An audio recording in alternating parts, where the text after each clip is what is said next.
Ever since the beginning of our civilization, we have needed to use the environment to get what we want. And to get the products that we use every day, we refine certain natural resources so that way we can easily use them to our advantage. From moss to cattle and from bananas to corn, we have created new strains of these organisms to better suit our needs. Now, starting off, there are two species of cattle that are used worldwide, with both having different breeds branching out from one ancestral animal.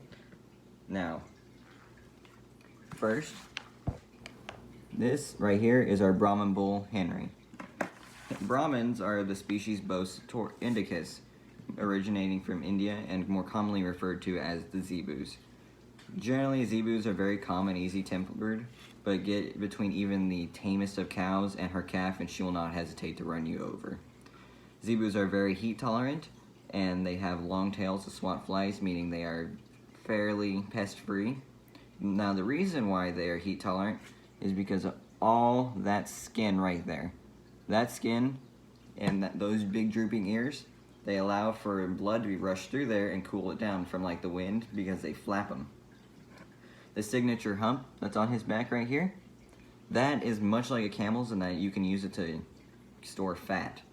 Now, unfortunately for these animals, the market is kind of terrible right now for them because it is all about Black Angus, and instead, these zebus and Brahmins are used to create larger breeds of cattle. Now, right here in the middle, this is our Black Angus cross Louise. Angus are European animals in the genus Bos taurus, and they originate from the extinct wild aurochs. They are hyper-aggressive animals, and they instead use the tamest of these to create their own type. Now, all cattle of the Bos taurus breed, they come from Europe, and they all have shorter tails, ears, and they have less hanging skin. These cattle can be very easy-tempered, but they are excitable, meaning that if you're in an enclosed area, they can be very dangerous. The market is extremely high for Black Angus because they grow very quickly. Another breed, the black and white cow, the Holstein, is the great milker. They can easily make 20 gallons of milk a day. Now, say you were to mix the two breeds, you get this little girl right here. That is our Beefmaster heifer named Show Heifer. Now, even though she's only 20 months old, she has grown very quickly. So, Beefmaster fall under the Bos indicus side, but they are made up of both species of animals, both Bos taurus and Bos indicus. They are 25% Hereford. Sorry, one second. They're both 25% Hereford, 25% milking shorthorn, and they are 50% Brahman. Beefmaster are built for the heat and the insects that come with it. They are very well known in Texas because that's where they actually come from. Now, the next cattle on our list is the Texas Longhorn. Now, the Longhorn, everybody knows about them. You don't even have to be from this area. They resist temperatures, they have thick hide, and they can withstand the wild predators because of those horns. Now, they are not a large species and are very lanky, so they don't do very well in the market, but are instead used as pasture ornaments. The other breeds that fall under the mixing are the Beefmasters and the Santa Gertrudis, and both of those do decent in market. It kind of just depends on who's buying what day. Now, moving away from cattle, we are going into swine. All domestic swine are called Sus domesticus, and they all come from the Mesopotamian region originally, and they have since spread out and just created new breeds all over the world. There are several breeds of swine, and each is good at producing different sized litters or different amounts of meat. Now, this right here, that is a Berkshire. Berkshires are known for their fat marbling in their meat, like beef does, and marbling is where fat is present throughout the meat instead of just being your piece of meat with a piece of fat on the outside. You don't want that because it's less flavor. Now, the next ones, including pigs, are the spots.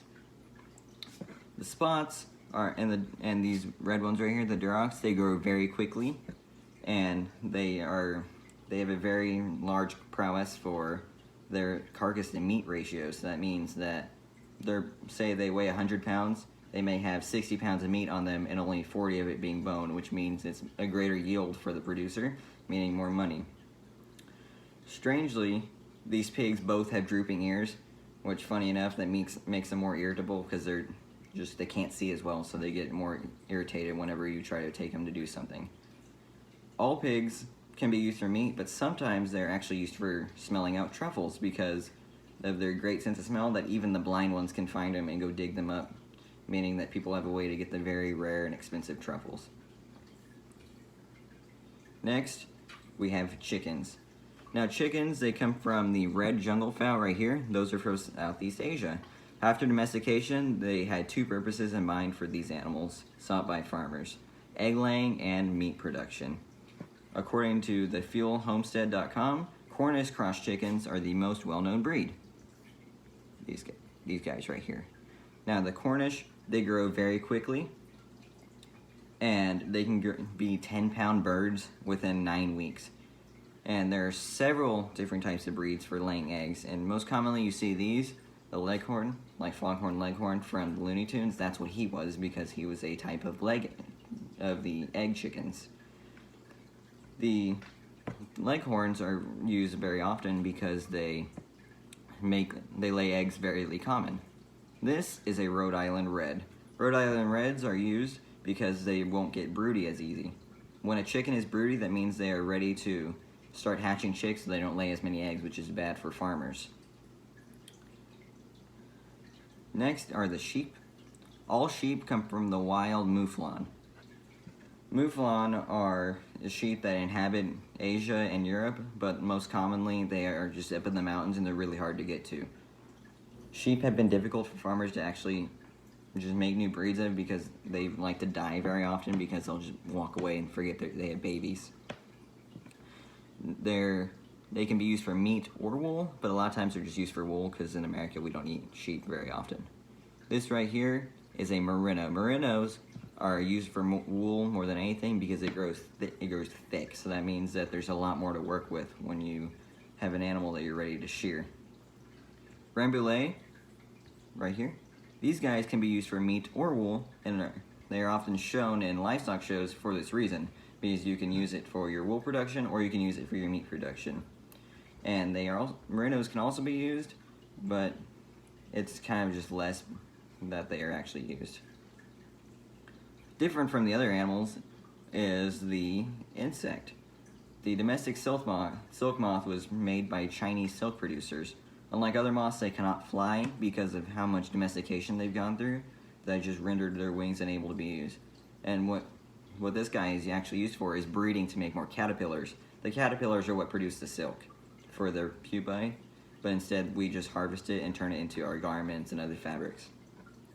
Moving on to plants, corn has actually made giant leaps and bounds over the years. 2,000 years ago, we had the teosinte. The teosinte is essentially a piece of grass. It was accidentally domesticated by the people of the Yucatan, such as the Aztecs.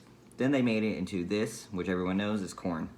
Corn is now spread all over the world because of its usage in food for livestock and food for people. Bananas also look very different from what they originally did. According to promusa.org, the wild ancestor is right here. That is called Musa acuminata, and it is a sort of banana. It's in the same family, but it's about a quarter the size and, as you can see, mostly made of seeds. It is from the Papua New Guinea area, so it's got a lot of just jungle in that region. The bananas were slowly made into what they are today, but they are very different from what they should be. So if you just try to bury a piece of banana, you're not going to get a tree because of how mutated they are, and it's got a whole new process that you have to do to make a new tree.